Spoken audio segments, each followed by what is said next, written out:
I developed a strategy I'm going to give you right now called Plan Ahead. And this is how to navigate successful change. The letter P, predetermine the change that's needed. The first thing you want to do is you want to sit down and you want to predetermine what is the change that's needed in my life. Because if you're going to turn something around, change has to happen. You don't want action without understanding what you're wanting. So your whole goal isn't to go in and change something. Your goal is to change something that matters, that works. So only you as a leader can predetermine what that change needs to look like. And the way you do it is basically say, this is what is. I mean, hey, Lou Holtz said, I have a losing team. I want to have a winning team. What's it mean to take a losing team and make them a winning team? I asked him that process, and Lou told me, he said, John, I asked the players that were on the team that were coming back, why do you think you lost so many games last year? He said, what I did is I did two things. I listened to everybody that was in that losing environment. I asked a lot of questions until I figured out what the issues were. And then he said that great statement, how does a leader that doesn't ask questions ever figure out what to do? I love that. If you're not asking questions of your people, you don't have a clue where they are. You don't have a clue what they think. And he said, I just asked questions. Arthur Blank, when he bought the Atlanta Falcons, told me the very same thing. He said, John, I just went out on the street and I just asked the fans, tell me, why don't you go to the Falcons games? They said, because they stink. They're not any good. Prices are too high. Food costs too much. He said, I just got all those lists. And he said, see, here's what these leaders know. The answers to the questions you ask will be the strategy that you implement to make the change. The strategy is within the people, but nobody's extracted it out of them. So you got to predetermine. You got to predetermine the change that is needed. And I think you do that by finding out where the people are, asking the question. After a while, you got it. The picture begins to be clear. The letter A, lay out your steps. Now, I've got to lay out my steps to bring people through successful change. If I walk close to the people through this change, I'll be their leader. If I walk far ahead of the people in this change, I'll become a martyr. You don't want to be a martyr. The good news is if you die a martyr's death, you're always special in the hearts of people. Bad news is you're dead. That's just not a good thing. You with me? So you got to do what I call the leadership dance. This is the leadership dance. You can call me the Arthur Murray of leadership. Okay? Here's the leadership dance. This is the way this works. You got to walk ahead of them so they can see where they got to go. But you got to be close to them. Don't be walking far ahead of them. You with me? Yes. Close enough so they can see. You got to walk beside them so they can participate with you in the journey, so that you can listen and you can interact and you can take this journey together. They're in the seat beside you. And you got to walk behind them so that you watch the people that you empower. And the leadership dance is doing all three of those things at the same time. You walk ahead as an example. You walk beside as a friend. You walk behind as a leader that empowers. And once you can do those three things and mix it up with the people, you're laying out your steps very well. The letter A is adjust your priorities. Very simple. Whenever you're going through change, there's no such thing as a pre-game plan that you actualize out completely. Let me tell you the difference between a manager and a leader. A manager is a person who took plan A and won't get off of it because he doesn't want it to change on him. He's got the plan out. He's got the strategy out. Don't mess with it. This is the strategy. Here, stay right here. A leader starts plan A because he knows you have to have a plan. But he, at any moment, is ready to change to plan B because he's found out a better way. If you think you get the answers on the front end, you've not led very much. Your answers come in the leadership itself, not in the front end. That's why plan A never ends up plan A. It's plan B or plan C. Why? Because you adjust and you hear and you listen and you, hey, by the way, you seize that opportunity. Remember, the great coaches are great because they make halftime adjustments. That pre-game plan at halftime has to be revisited. And you have to say, okay, what works? What doesn't work? And the changes you make have to be critical changes, not cosmetic changes. Remember this, cosmetic changes are easy to accept and implement. So people like cosmetic changes. They change the color, they change the number a little bit, and they just love that kind of stuff. It always kind of bugs me a little bit because I sit there and say, and, you know, where are you going with it? Where are you going? Outside they like gray better than black, okay. What else are we going to do, okay? And so you want to make critical changes. You don't want to make cosmetic changes. And understand this. As you make these changes, there's always an answer. Don't ever get into that scarcity mindset as a leader that if I go this path, there's no answer down to this path. There's always an answer. And there's usually more than one answer. That's why leadership is such a great art. Leadership is such a great art because you begin to understand that as you lead them, as you journey, you give them the best leadership. And that's why trust is essential in the people with you. That's why trust is essential, so that you can make these changes as you go to get them there. Okay. And the next one is notify your key personnel.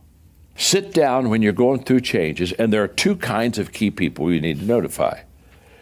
You need to notify your influencers. These are the people that they better say yes because you're not going to get it done without their yes. Their approval is essential. Are you with me? So you got to notify up front the influencers, and you got to notify up front the implementers. They're the ones that are going to make the dream come true. So you got to get the permission of the influencers for the plan to fly, but then you got to get your implementers because they're going to work the plan. So you notify key personnel. Then you allow time for acceptance. Now you sit down with your key people and you allow them to have time to accept where you're going.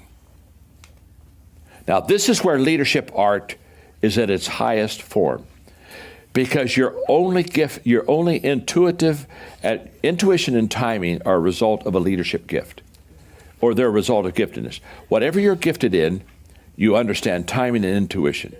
If you're not gifted in it, you don't have timing or intuition going for you at all. So you're intuitive in your giftedness. Your ability to do timing is in your giftedness. So this allowing time for acceptance, this is where you begin to allow people to have the time that they need to move forward with you. And to do that, you have to, first of all, slow down. And when I say slow down, this is something I've always had a problem with. I'm dealing with one of my weaknesses now. I don't slow down well. When I see it, I'm gone. And then I realize, ooh, I got to take people with me. So I come back to get you. But when I come back to get you, it's like, are you ready? And if I come back to get you and you're not ready, I got you. And I'll sometimes go again. And I have to really work hard on this slowing down process, okay? Because naturally I want to speed up. I don't like anything slow. There's not. I just I like to drive fast. Yeah, it's just. I have a need for speed, okay? I have a need for speed, okay? And as a leader, what happens is you get too far out in front of your people. Does that make, and so you got to slow down. Second thing to do in this allowing time is you got to make sure you're clear in your communication. Because when they don't understand, people cannot follow what they do not understand. And so all communicators understand the value of clarity on the front end. Head into action. The H is head into action. Get going. Just start going. You never know the level of commitment from your people until you ask for action. You just never know how committed they are. The letter E, expect problems. Expect them. Why? Because motion causes friction. You start moving. And it's a tremendous leadership mistake to think that you have such a plan that is problem-free. Okay? And that everybody will buy in. So what leaders need to do, this is so beautiful. It's so negative, but it's so good. When I say expect problems this whole process, here's what you got to do as a leader. You got to think the worst first. You got to think the worst before anyone else. You got to speak the worst first. And you got to answer the worst first. You got to do all three of those things. In other words, you got to think what problems are going to be there. And then when you figure out what problems are going to be there, you say, now as we do this, there are a whole bunch of problems we're going to encounter. When you speak it up to the people, they'll say, oh my gosh, he's already figured out that we got, and let me tell you, when those problems occur, let me tell you what we're going to do. When you can do that well, understand you're really helping them with positive change. And the next one is always point to your successes. Somebody said, why? I said, because you always have people point to your failures. I mean, some people, that's their spiritual gift. You understand. If they can't find criticism, they're just not very comfortable. And then daily review your progress. Daily review your progress. Why? Because things get off on a daily basis. Things get off course on a daily basis. Problems occur on a daily basis. And I close this section of creating positive change, which is the acid test of leader. I close this because in the 21 irrefutable laws of leadership, I have what I call the law of buy-in. And the law of buy-in, I think, answers this whole process of creating positive change within an organization. The law of buy-in just simply says people buy into the leader before they buy into the vision. And so what I want you to understand is when people say, can I create positive change within the organization? Can I do a U-turn? Can I turn this around? The question is very simple. How much of the people bought into you? If they bought into you, you can turn it around. Just think as I close of the story I gave you of Lou Holtz that turned 6 university programs around, losing programs within 2 years, had them in college bowls. Think of what happened about the 5th college he went to with a reputation of a turnaround U-turn leader. Can you imagine just the excitement and the momentum of Lou Holtz coming to our college? You know, we just stink. And he's going to come here and he's going to turn us into winners.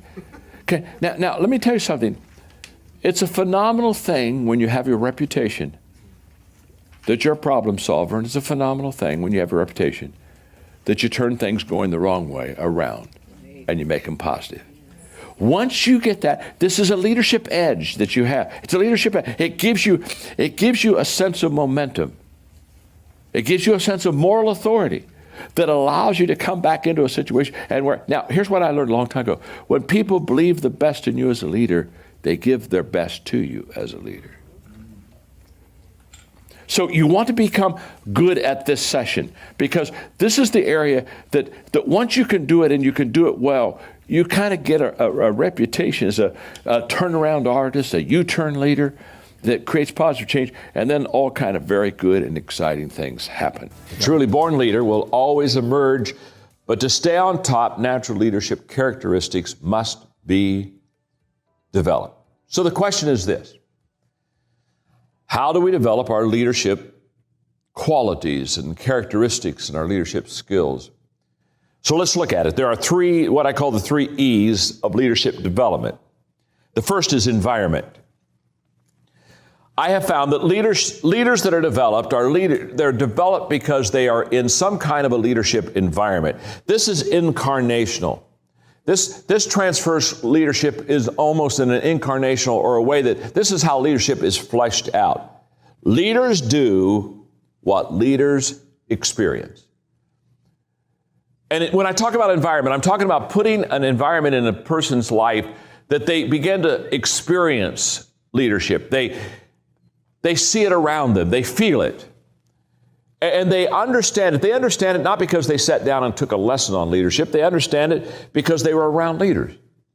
They understand it because leadership principles and leadership values were talked about, lived out, fleshed out, embraced, okay? So let's talk about, let me define incarnation, since that's a phrase I use. It's a theology phrase from my background. But when incarnation is really connecting abstract ideas to human characteristics.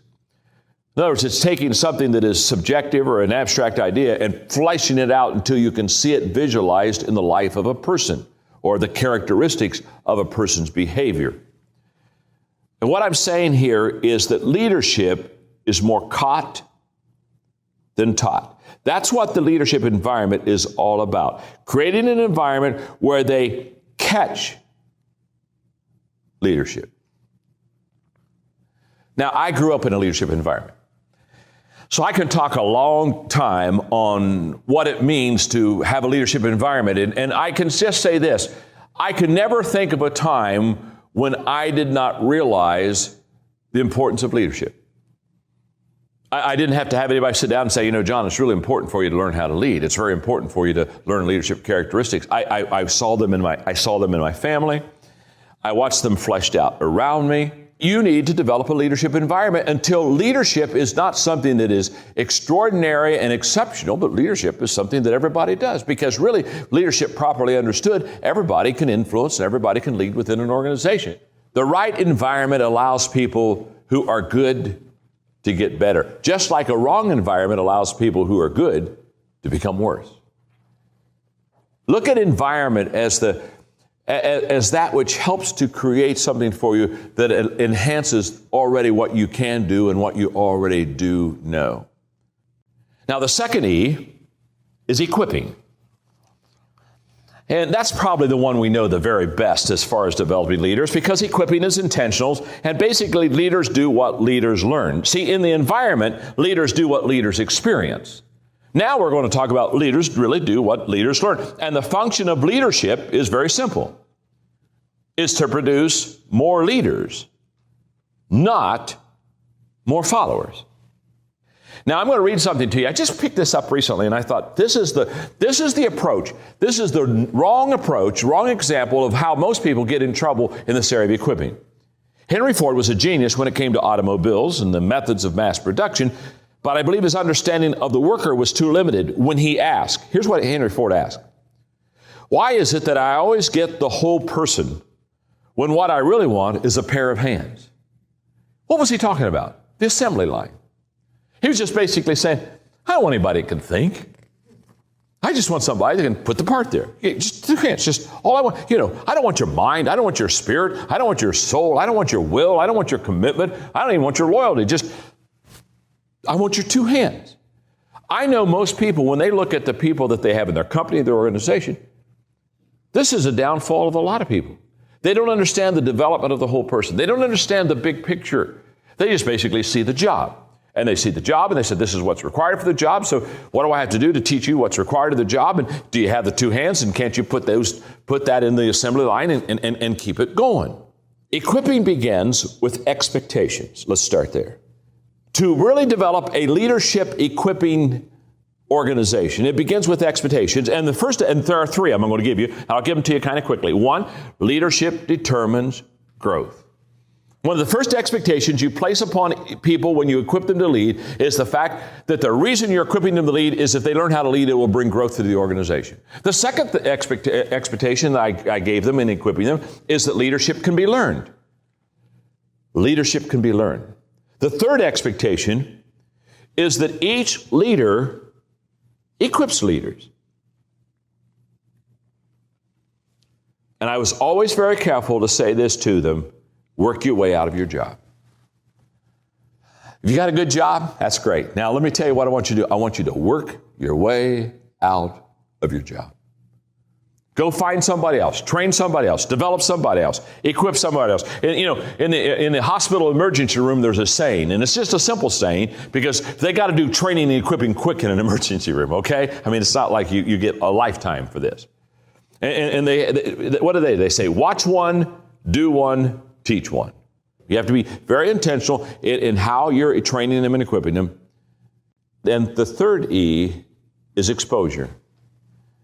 How do I expose them? Now this is the inspirational side of developing leaders.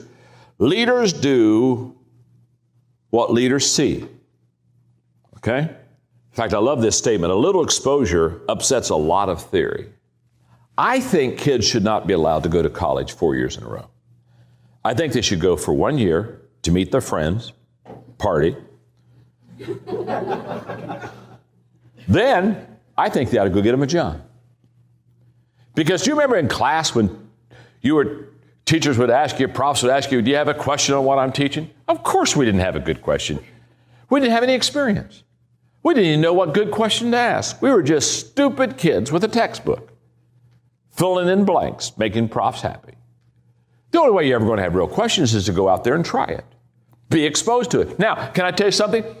I had no questions when I was working on my Bachelor of Theology degree. I mean, I had very little, and I went through it and got pretty decent grades and graduated, the whole deal. But can I tell you, 6 months after I had my first church, I had a boatload of questions. Now, what happened? Exposure. Now, all of a sudden, I'm into a real world, and all of a sudden, all the stuff that I need to know that will help me to be successful in life, I don't know. So when I talk about exposure, expose means to make accessible to some action or influence. Expose your leaders. I want to tell you what. Expose your leaders, first of all, to great leaders. In my world, what that's meant for, oh my goodness, 20 years, is that I've intentionally every month had what I call a learning lunch, where I sit down with somebody that's smarter than I am, faster than I am, better than I am, and I buy their lunch, and what that means is they get to eat and I don't. And I ask questions, and I just learn from them, and I just glean from them. Okay, what kind of exposure am I getting to great leaders? How do you learn leadership? How do you develop leaders? By exposing them to leaders. And let me, one more thing, one closing thought on exposing people. Expose your leaders to the works of great leaders. Here's what I tell people. You may never have the privilege of being around all the great leaders you want to be, but I can tell you right now, you can almost always get to the works of great leaders. The 3 E's. Environment, that's incarnational. This is what people experience. People do what people experience. Equipping, this is intentional. This is where we teach them. This is how they learn. And then exposure. This is something that they see, that they experience in their own life. The 3 E's of developing people. The first question is very simple. What are you doing to develop yourself? And if you'd say, my gosh, John, I'll tell you right now, I'm doing a lot to develop myself. I've got a personal growth plan, and I'm intentional in this, and I'm doing this on a daily deal. If you could say that to me, then I'd say, hey, we're in good shape here. We're in good shape, because that's the key. You know, what are you doing to develop yourself? And by the way, the reason that's first is not because you want to be selfish. It's kind of like almost a selfish question. The person says, well, why do I start with myself? The reason you start with yourself is because you cannot give what you do not have. So you better start with yourself. Because if you're leading others and have nothing to give them, nothing to share with them, nothing to teach them, then I can promise you, you'll never be what you want to be as a leader. And I can promise you that after 40 years of personal growth, the secret of any success, if I've had any success at all, the secret of that success has been personal growth in my life. And growth has literally placed me where I am. So what are you doing to develop yourself? It's a huge question. And the 15 laws of the 15 laws of personal growth, basically these laws are all about developing yourself and developing the second question, what are you doing to develop others? You see, on the first question, you're foundational for your future. The second question is all about compounding, multiplication, That's where you build a huge business, when you know how to develop other people. And what we have to understand about the law of intentionality is that you cannot develop yourself and you cannot develop your people unless you're intentional.